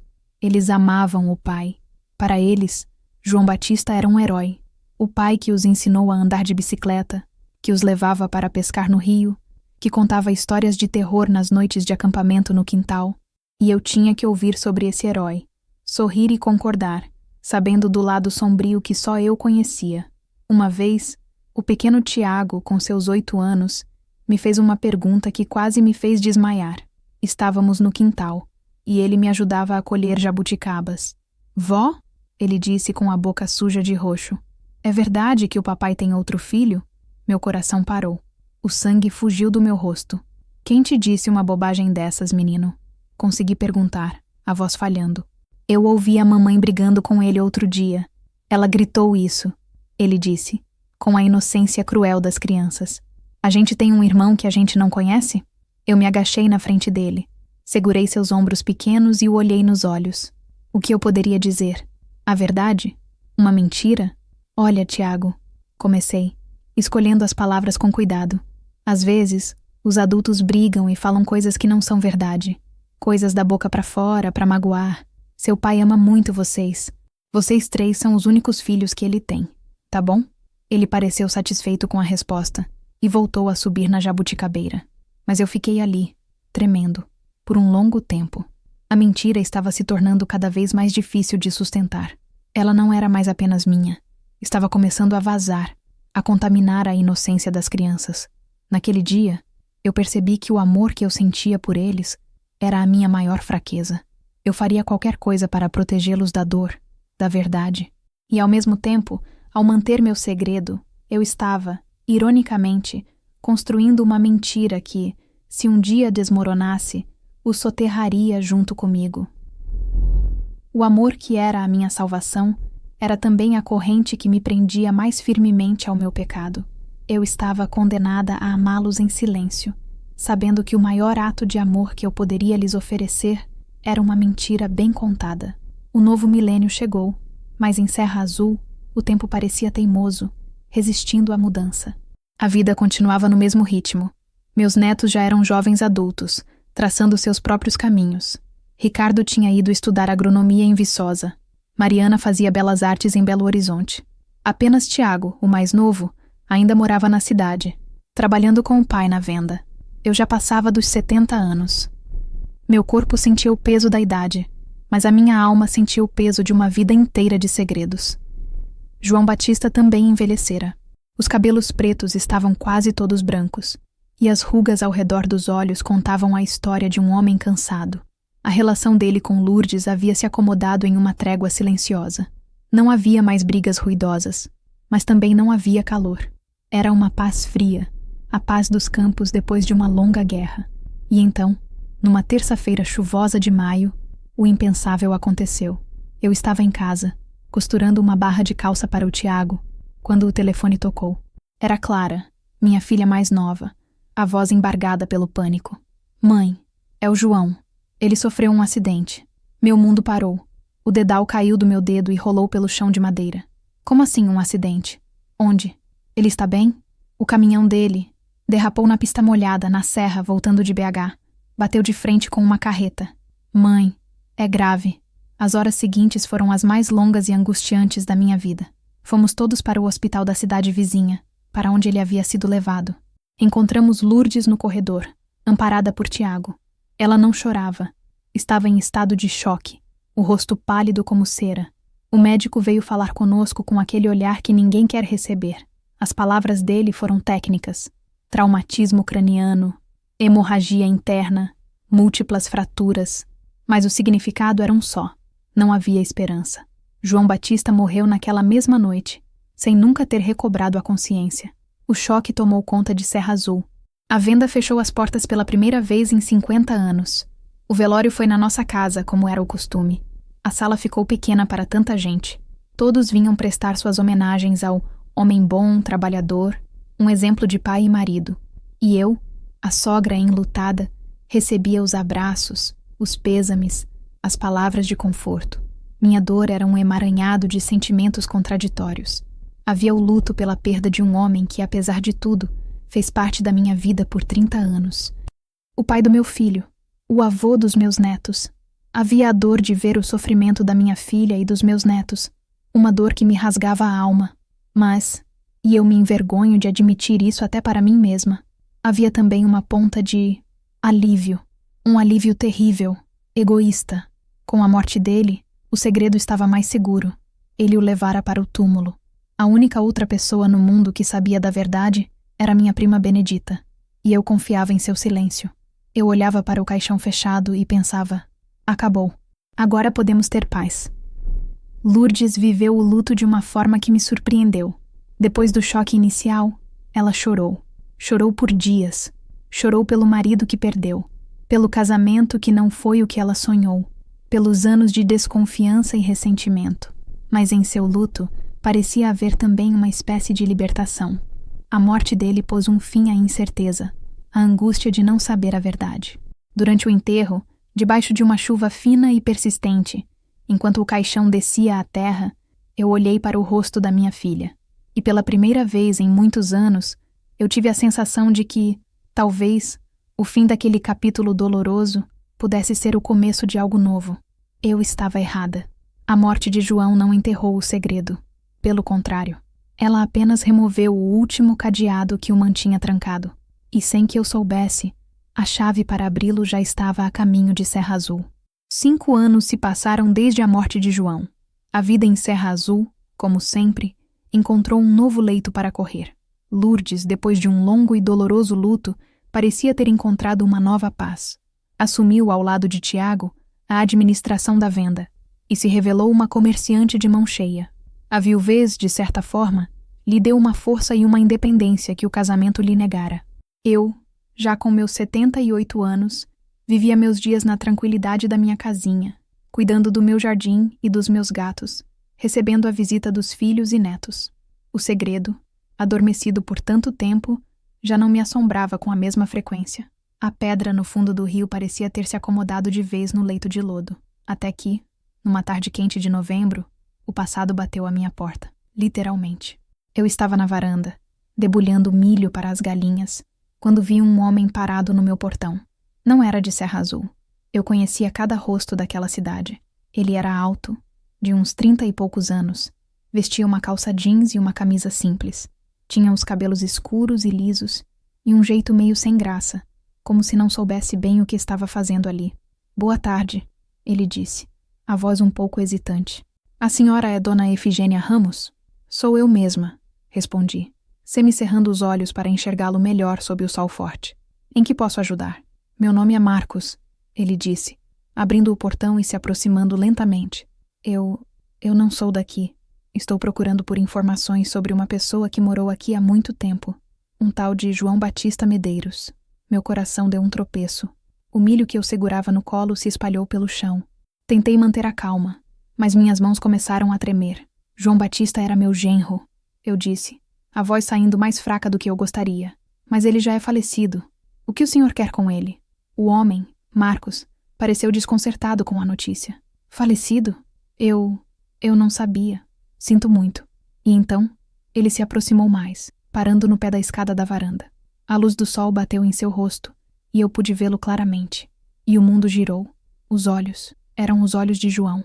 O mesmo formato, a mesma cor de mel escuro, o mesmo olhar um pouco melancólico. Mas o formato do rosto, o queixo, eram meus. Era como olhar para um espelho que refletia o passado. Uma combinação impossível de mim e dele. Eu soube, naquele instante, com uma certeza que gelou meus ossos. Era ele, o meu filho. O menino que eu entreguei numa madrugada chuvosa em Araguari, 33 anos atrás. Fiquei sem ar. Tive que me segurar na coluna de madeira da varanda para não desmaiar. Ele me olhou preocupado. A senhora está bem? Parece que ficou pálida. Estou bem. Estou bem. Gaguejei.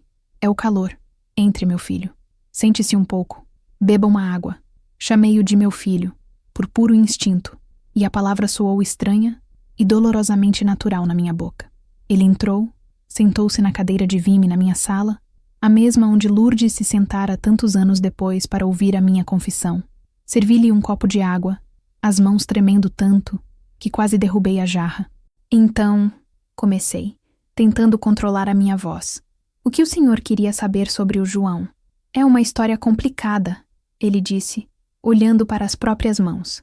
Eu fui adotado quando era bebê. Meus pais, que já faleceram, foram maravilhosos para mim, mas eles me deixaram uma carta, para ser aberta depois que eles se fossem. Na carta, eles contavam que minha mãe biológica me entregou a eles, e que o nome do meu pai era João Batista Medeiros, de uma cidade chamada Serra Azul. Cada palavra dele era um prego sendo martelado no caixão do meu segredo. A carta não dizia o nome da minha mãe, apenas que ela não tinha condições de me criar e que queria que eu tivesse uma vida melhor. Ele continuou, a voz embargada. Eu não estou aqui para causar problemas, nem para pedir nada. Eu só queria saber de onde eu vim, queria ter visto o rosto do meu pai, saber que tipo de homem ele era. Eu o ouvia, mas minha mente estava a 1000 por hora. O destino, com sua ironia cruel, havia trazido meu filho de volta. Ele estava ali, na minha frente, um homem feito, educado, bom. E ele não fazia ideia de que a mulher que lhe servia água, a mãe que ele procurava, era eu. O pânico e um amor avassalador lutavam dentro de mim. O que eu deveria fazer? Contar a verdade e destruir a vida de Lourdes, a memória do pai dela, a paz dos meus netos? Ou continuar a mentira, enganar meu próprio filho, olhando em seus olhos, e fingir que eu era apenas a sogra do pai que ele nunca conheceu? Naquele momento, eu não tinha a resposta. Eu só sabia que o rosto do passado estava sentado na minha sala, e que a minha vida, e a vida de toda a minha família, estava prestes a mudar para sempre. Os dias que se seguiram à chegada de Marcos foram os mais tensos da minha vida. Ele alugou um quarto na pequena pensão de Dona Elvira, no centro da cidade, e começou sua busca silenciosa por respostas. Ele era discreto, educado. Não chegou fazendo alarde. Começou a frequentar a venda, a pretexto de comprar mantimentos. Lá, ele observava tudo. Conversava com os funcionários mais antigos, com os clientes. Ele conheceu Tiago, meu neto, sem que nenhum dos dois soubesse do laço de sangue que os unia. E conheceu Lourdes. Eu o vi conversando com ela no balcão da venda um dia. Meu coração quase saiu pela boca. Fiquei do outro lado da rua, escondida atrás de uma árvore, observando a cena. Minha filha e meu filho, lado a lado, como dois estranhos. Vi Lourdes sorrindo, tratando-o com a gentileza que ela dedicava a todos os fregueses, e o vi olhando para ela com uma curiosidade intensa. Ele estava olhando para a esposa de seu pai, a sua meia-irmã. A ironia era tão cruel que me deu náuseas. Marcos veio me visitar outras vezes. Ele dizia que sentia uma simpatia por mim, que minha presença o acalmava. Mal sabia ele que era o instinto, o sangue falando mais alto. Nessas conversas, ele me contava o que ia descobrindo. As pessoas falam muito bem dele, ele me disse uma tarde, na minha varanda. Dizem que era um homem trabalhador, honesto, um bom pai. Ele fez uma pausa. Mas também dizem que era um pouco distante e que o casamento dele com sua filha teve seus problemas. Todo casamento tem problemas, meu filho, respondi, a garganta seca. É verdade, ele concordou. Também ouvi uns boatos antigos sobre ele ter um filho fora do casamento. As pessoas mais velhas se lembram disso, mas ninguém parece saber quem era a mãe. É como se fosse um fantasma. Eu era o fantasma, e eu sentia o cerco se fechando ao meu redor. Cada pergunta que ele fazia, cada pedaço de informação que ele juntava, era um passo a mais na direção da verdade. Lourdes também notou a presença constante do forasteiro. Tem um moço novo na cidade, mãe. O tal de Marcos. Vive fazendo perguntas sobre o papai. É estranho. O que será que ele quer? Deve ser só curiosidade. Eu desconversava, tentando não demonstrar meu pânico. Mas a situação ficou insustentável quando Marcos decidiu que precisava falar comigo mais a fundo. Ele me procurou com um olhar determinado. Dona Fia, a senhora era a sogra dele. Conviveu com ele por 30 anos. A senhora deve saber de mais coisas do que os outros. Por favor, me ajude. Quem era a mulher? Quem era a minha mãe? Ele me olhava com uma súplica nos olhos. Os mesmos olhos de João. E eu não aguentei. Desviei o olhar, as lágrimas ameaçando cair. Eu não sei de nada, Marcos. Isso é história antiga, coisa do passado. É melhor deixar isso quieto. Eu disse, a voz trêmula. Mas minha reação foi uma confissão. A minha evasiva, o meu desespero evidente, tudo isso o fez suspeitar. Eu vi a dúvida se transformar em uma suspeita em seu rosto. Ele não disse nada, mas o jeito como me olhou mudou. Ele começou a me observar de outra forma, a ligar os pontos. Ele começou a perguntar sobre mim. Perguntou a Dona Elvira, a vizinhos mais antigos, sobre a minha vida, sobre o meu passado. E alguém, inevitavelmente, mencionou a minha viagem longa, 30 e poucos anos atrás. A época em que fui para Araguari, cuidar de uma prima doente. Numa noite eu não consegui dormir. A imagem de Marcos, de Lourdes, de João, se misturava em minha mente. Eu me sentia encurralada, sem saída. O segredo que eu carreguei por uma vida inteira estava prestes a explodir. E eu sabia que, quando explodisse, levaria tudo e todos junto com ele. O cerco havia se fechado. Eu não podia mais fugir. Eu tinha que tomar uma decisão. Ou eu contava a verdade, nos meus termos, e enfrentava as consequências, ou eu esperava que Marcos a descobrisse sozinho, o que seria infinitamente pior. A hora da verdade, que eu adiei por mais de 30 anos, finalmente havia chegado, e eu estava apavorada. Aquela noite foi a mais longa da minha vida. A lua cheia entrava pela fresta da janela, desenhando um retângulo de luz pálida no chão do meu quarto. O relógio na parede da sala batia as horas com uma lentidão torturante. Cada tic-tac era um martelo batendo na minha consciência. Eu me revirava na cama, mas o sono não vinha. O rosto de Marcos, com seus olhos suplicantes, não saía da minha cabeça. E o rosto de Lourdes, feliz e inocente, também não. As duas imagens se sobrepunham, me acusando. Levantei-me e fui até a cozinha. Servi um copo de água, mas minhas mãos tremiam tanto que não consegui beber. Sentei-me à mesa, no escuro, e deixei os pensamentos virem. Por mais de 30 anos, eu me convenci de que meu silêncio era um ato de amor, um sacrifício para proteger minha filha. Eu me via como uma guardiã, uma mártir silenciosa. Mas naquela noite, sob o peso do olhar de Marcos, essa imagem se despedaçou. Meu silêncio não foi amor, foi medo. Medo de ser julgada, de ser odiada, de perder o amor da minha filha. Foi um ato de autopreservação disfarçado de sacrifício. E essa mentira, essa proteção, havia custado caro. Custou a paz de João, custou a felicidade plena de Lourdes e custou a identidade do meu próprio filho. Eu havia construído uma barragem para conter a verdade, mas a água continuou a subir, a pressionar, e agora a barragem estava cheia de rachaduras, prestes a romper. Eu podia tentar tapar os buracos com mais mentiras, mais evasivas, mas era inútil. A verdade sempre encontra um caminho, como a água. Pensei em todas as opções. Eu podia continuar negando. Marcos eventualmente se cansaria e iria embora. Talvez nunca descobrisse a verdade completa. E a vida voltaria ao normal. Mas que normal era esse? Uma vida construída sobre uma mentira, com a constante ameaça de que o passado pudesse voltar a qualquer momento. Eu já estava velha, cansada, não tinha mais forças para viver em alerta. Ou eu podia contar, apenas para Marcos, pedir que ele guardasse o segredo e fosse embora. Mas isso não seria justo com ele, e nem comigo. Seria apenas mais um pacto de silêncio, mais uma corrente para me prender. Restava-lhe a opção mais terrível, e ao mesmo tempo, a única honesta. Contar tudo, para todos. Começando por Lourdes. A ideia me apavorava. Eu imaginei a cena. O rosto dela se transformando, a incredulidade dando lugar ao choque, depois à dor e, finalmente, ao nojo, ao ódio. Imaginei ela se afastando de mim, me olhando como se eu fosse um monstro. Imaginei perder o amor dela, o respeito dos meus netos. Perder tudo o que me restava. Mas, pela primeira vez, eu pensei no que seria o certo a se fazer, não o mais fácil. Lourdes merecia a verdade. Ela viveu a vida inteira com uma sombra sobre seu casamento.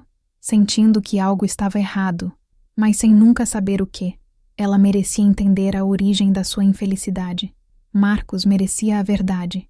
Ele merecia saber o nome de sua mãe, merecia entender as circunstâncias do seu nascimento. Ele não era um erro, era uma pessoa. E tinha o direito à sua história, por mais dolorosa que fosse. E eu merecia a paz. Merecia me libertar daquele peso antes de morrer. Merecia olhar nos olhos da minha filha e ser, pela primeira vez em 33 anos, completamente honesta, mesmo que o preço fosse a solidão. O sol começou a raiar, tingindo o céu de tons de rosa e laranja. Os galos começaram a cantar. A noite da minha agonia havia terminado, e com a luz do novo dia veio a clareza. Levantei-me da cadeira, as pernas um pouco bambas, mas o coração estranhamente firme. Fui até o meu quarto, troquei de roupa, penteei os cabelos, olhei-me no espelho, vi uma velha, cansada, com o rosto sulcado de rugas e de segredos. Mas pela primeira vez em muito tempo, eu não desviei o olhar. Eu iria até a casa de Lourdes. Eu iria me sentar na frente dela, e eu iria demolir a barragem. Iria deixar a verdade vir à tona, com toda a sua força destrutiva. E depois, eu arcaria com as consequências, fosse o que Deus quisesse. A noite da agonia havia terminado. O dia do juízo final estava apenas começando. Caminhei até a casa de Lourdes com o passo lento da idade, mas com a urgência de quem carrega uma sentença. O sol da manhã já esquentava os paralelepípedos, e a cidade despertava para mais um dia comum. Mas para mim, nada seria comum depois daquele dia. Lourdes estava na cozinha coando café. O cheiro que encheu a casa era o mesmo da minha, uma herança de gestos e costumes. Ela me sorriu, surpresa com a minha visita tão cedo. "Mãe, que surpresa boa! Aconteceu alguma coisa?" Ela perguntou, a preocupação já tingindo sua voz. "Eu preciso conversar com você, minha filha", eu disse, e o tom grave da minha voz a deixou em alerta. "É importante." Ela desligou o fogo, me guiou até a sala e se sentou na poltrona de vime em frente a mim. A mesma sala, a mesma poltrona, o mesmo cenário do início do meu tormento. A vida é cheia dessas rimas cruéis. E então, eu comecei a falar. Voltei para aquela cena que abriu esta história. A cena que eu revivi 1000 vezes em meus pesadelos. O ar ficou pesado, denso. A cada palavra, eu sentia como se estivesse arrancando pedaços de mim mesma. Comecei falando de João, da sombra que sempre pairou sobre o casamento deles, do filho que ela sabia que ele tivera fora do casamento. "Eu sei, mãe. E o que tem isso agora? Ele já está morto." Ela repetiu as mesmas palavras de antes, mas agora com um tom de impaciência, de quem não quer remexer em feridas antigas. "Tem tudo a ver, minha filha." Eu insisti, as lágrimas já escorrendo livremente pelo meu rosto. "Porque você precisa saber de toda a verdade para poder ter paz. E eu preciso te contar para poder morrer em paz." Eu respirei fundo, o ar rasgando meus pulmões. O momento havia chegado. Não havia mais como adiar. "A mãe do menino", eu disse, a voz fraca, quebrada. "A outra mulher, Lourdes, a outra mulher, fui eu." O silêncio que se seguiu foi a coisa mais aterrorizante que já experimentei. Não foi um silêncio vazio, foi um silêncio cheio de choque, de incredulidade. Vi o rosto de Lourdes se transformar diante dos meus olhos. A compreensão não veio de uma vez, veio em ondas. Vi a confusão, depois a negação, e então o horror puro e absoluto. Ela balançou a cabeça, devagar. Um sorriso incrédulo, sem humor, brotou em seus lábios. "Não, a senhora não pode estar falando sério. É uma brincadeira de mau gosto. A senhora enlouqueceu? Quem me dera, minha filha. Quem me dera estar louca." Eu solucei. Aconteceu 3 dias antes do seu casamento. Foi uma fraqueza, um erro, um momento de desespero e solidão. E então eu contei tudo, a história inteira, sem poupar detalhes, sem me vitimizar. Contei sobre o concerto do telhado, sobre o toque das mãos, sobre o beijo na escuridão. Contei sobre a gravidez, o pânico, a mentira da viagem para Araguari. Contei sobre o parto solitário, sobre a dor de entregar meu filho, sobre os 33 anos de silêncio e culpa. E contei que aquele filho, o Marcos, estava ali, em Serra Azul, procurando por sua história. Lourdes ouviu tudo sem me interromper, o corpo rígido na poltrona, o rosto uma máscara de pedra. As lágrimas começaram a escorrer dos olhos dela, mas não eram lágrimas de tristeza, eram lágrimas de raiva, de traição. Quando terminei, ela ficou em silêncio por um longo tempo, apenas me encarando. O olhar dela não era mais o da minha filha, era o olhar de uma estranha, de alguém que me via pela primeira vez e se deparava com um monstro. Então, ela disse, a voz baixa, gelada, cada palavra cortando o ar como um caco de vidro. Minha vida inteira foi uma mentira.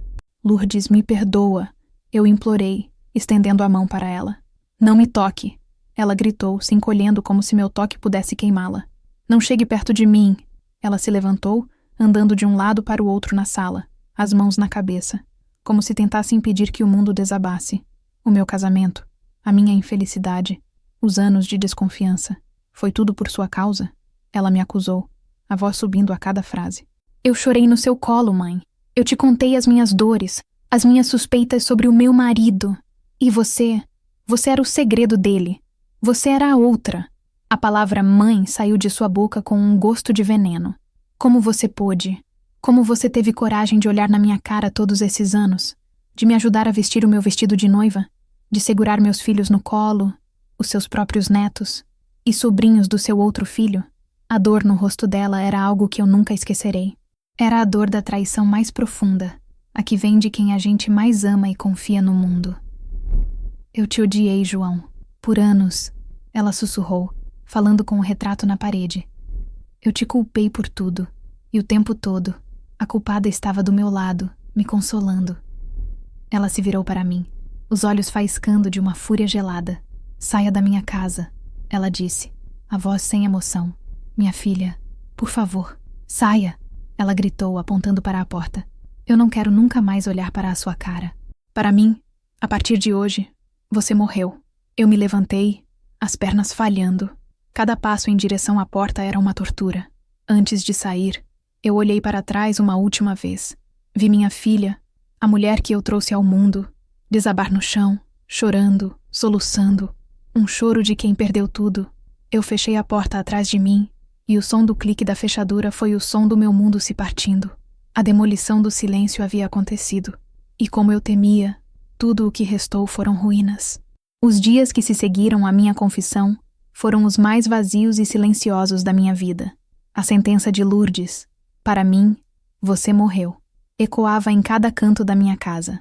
Ela cumpriu a promessa. Não me procurou, não atendeu meus telefonemas. Se me via na rua, atravessava para o outro lado.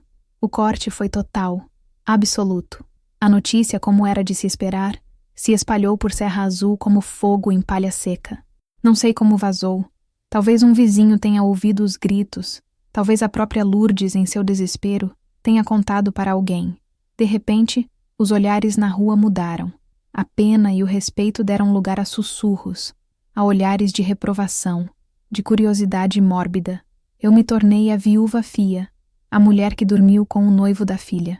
A história da minha vida foi reescrita, e eu era a vilã. Meus netos também se afastaram. Tiago, que morava na cidade, não apareceu mais para o café da tarde. Clara, minha filha mais nova, veio me ver. Ela estava chocada, triste, mas sua reação foi diferente da de Lourdes. Ela me ouviu, chorou comigo e disse: Eu não entendo, mãe.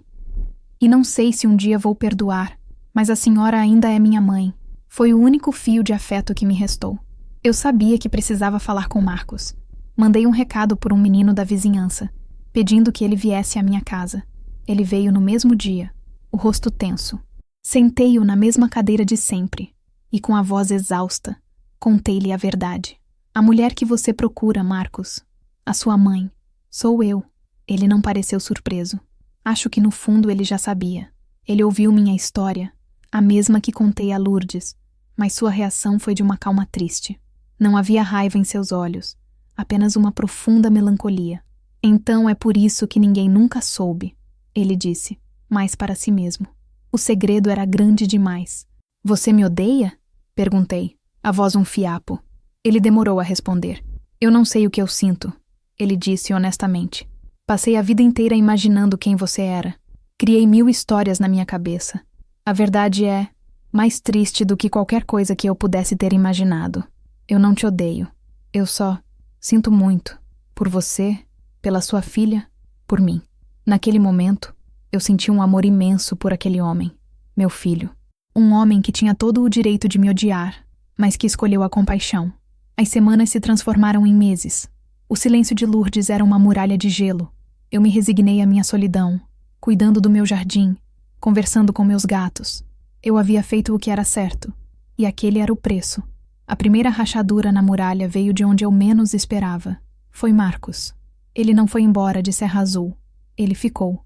E, com uma paciência e uma delicadeza admiráveis, ele tentou se aproximar de Lourdes, não como um irmão, mas como alguém que também era uma vítima naquela história toda. Ele ia à venda, comprava alguma coisa, trocava 2 ou 3 palavras com ela. No início ela era fria, distante, mas ele persistiu. Um dia, ele lhe disse: "Eu sei que você está sofrendo, e eu não quero nada de você.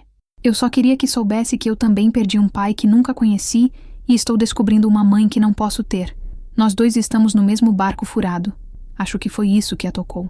A percepção de que ele não era uma ameaça, mas alguém que compartilhava de sua dor.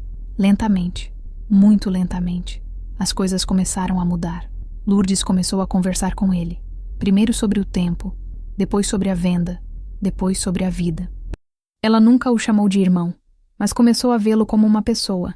E então, num domingo à tarde, 6 meses depois da minha confissão, a campainha da minha casa tocou. Era ela, Lourdes. Estava parada na minha porta, os olhos inchados, o rosto cansado. Eu não disse nada, apenas abri a porta. Ela entrou, sentou-se na sua poltrona de sempre. Ficamos em silêncio por um longo tempo. Eu conversei muito com o Marcos. Ela disse finalmente: "Ele é um homem bom, mãe." Eu assenti, o coração na garganta. "Eu passei os últimos meses te odiando com todas as minhas forças." Ela continuou, a voz embargada. "Eu achei que nunca mais conseguiria te perdoar." Ela olhou para mim e pela primeira vez não vi ódio em seus olhos. Vi uma dor imensa, mas também uma fresta de compreensão. "Mas eu olho para a senhora, tão velha, tão sozinha, e eu penso em tudo que a senhora passou. O medo, a vergonha, a dor de entregar um filho, e eu não consigo mais te odiar. Eu não consigo." As lágrimas escorreram pelo rosto dela e pelo meu também. "Eu ainda não entendo," ela disse. "E talvez a minha cabeça nunca entenda direito. Mas o meu coração, acho que o meu coração está começando a entender." Ela se levantou, veio até mim e me abraçou. Foi um abraço tímido, frágil, como se estivéssemos abraçando através de uma parede de vidro. Mas foi um abraço. E naquele abraço, em meio às ruínas do nosso passado, eu senti a primeira semente de uma reconstrução. O perdão ainda estava longe, mas o caminho para ele havia finalmente se aberto. Hoje, aos 78 anos, minha vida é muito diferente do que eu imaginei. Moro na mesma casa, cuido do mesmo jardim, mas o ar que respiro é mais leve. O peso que carreguei por mais de 30 anos se foi. Deixou cicatrizes, claro. Cicatrizes profundas na minha alma e na alma da minha família. Mas a ferida aberta, a que infeccionava em segredo, finalmente começou a cicatrizar. A reconciliação com Lourdes não foi um milagre de um dia para o outro. Foi um processo lento, doloroso, como aprender a andar de novo depois de uma queda feia. Tivemos muitas conversas, muitas lágrimas foram derramadas. Ela precisou colocar para fora toda a sua raiva, toda a sua dor, e eu precisei ouvir, sem me defender, apenas aceitando a minha culpa. E aos poucos, o amor de mãe e filha, que estava soterrado sob os escombros da mentira, começou a ressurgir. Hoje, ela vem tomar café comigo todas as tardes. Às vezes, o silêncio entre nós ainda é um pouco pesado, cheio de memórias. Mas não é mais um silêncio de acusação. É um silêncio de quem sobreviveu a uma tempestade e agora observa, com respeito, a paisagem que restou. Marcos continuou em Serra Azul. Ele comprou uma pequena chácara nos arredores da cidade e trabalha com marcenaria. Ele e Lourdes construíram uma relação única, uma amizade cautelosa, um afeto de irmãos que não se nomeia. Eles se respeitam, se ajudam. Às vezes almoçam juntos no domingo. Meus netos, depois do choque inicial, também o aceitaram. Não é simples, mas há um esforço de todos para tecer essa nova e complicada tapeçaria familiar. E eu ganhei um filho. Marcos me chama de Dona Fia, nunca de mãe. E está tudo bem. O nosso laço não é feito de palavras, mas de olhares, de pequenos gestos. Ele vem me visitar, conserta a cerca do meu galinheiro, senta na varanda e me ouve falar sobre minhas flores. E toda vez que ele vai embora, ele me dá um abraço. Nesses abraços, eu sinto o perdão que nunca pedi e a paz que achei que nunca teria. Ele me chama de madrinha na frente dos outros, um título que encontramos para definir o indefinível. O povo da cidade, com o tempo, encontrou outras fofocas para se ocupar. A minha história virou uma lenda antiga, contada em voz baixa. Alguns ainda me olham torto, mas eu não me importo mais. Aprendi que a única opinião que importa é a da minha consciência e a das pessoas que amo. Passo a maior parte do meu tempo no meu jardim. Gosto de mexer na terra, de sentir o cheiro das plantas. Gosto de arrancar as ervas daninhas, de adubar, de regar. Um jardim é como a vida, cheio de coisas que nascem no lugar errado, de pragas que tentam destruir a beleza, mas também cheio de flores que insistem em brotar, coloridas e teimosas. Eu olho para as minhas mãos, enrugadas e manchadas pela idade e pela terra, e penso em tudo o que elas fizeram. Elas embalaram 2 filhas, acenaram adeus para um filho, seguraram a mão de um homem no escuro, construíram uma vida de mentiras e, finalmente, tiveram a coragem de desmanchar tudo para recomeçar. A vergonha me prendeu por décadas, mas a verdade, por mais dolorosa que tenha sido, me libertou. Aprendi que não existe vida sem erro, nem amor sem perdão, e que a paz não é a ausência de problemas, mas a coragem de enfrentá-los. Esta é a minha história, a confissão de uma velha que, no fim da vida, encontrou uma paz possível, uma paz frágil, remendada, mas verdadeira, como as flores do meu jardim. E essa é a minha vereda, o caminho tortuoso que percorri, cheio de pedras e espinhos, mas que no fim me trouxe até aqui, a este jardim. Toda vida tem uma história assim, cheia de segredos guardados e perdões difíceis. Se a minha de alguma forma tocou o seu coração ou fez você pensar, me conte aí nos comentários. A partilha de uma dor, às vezes, é o primeiro passo para a cura. E se você quiser ouvir mais sobre os tantos fios emaranhados que tecem a vida da gente, não se esqueça de se inscrever no canal e deixar o seu like. Sempre há uma nova história, esperando a hora certa para ser contada. Fiquem em paz.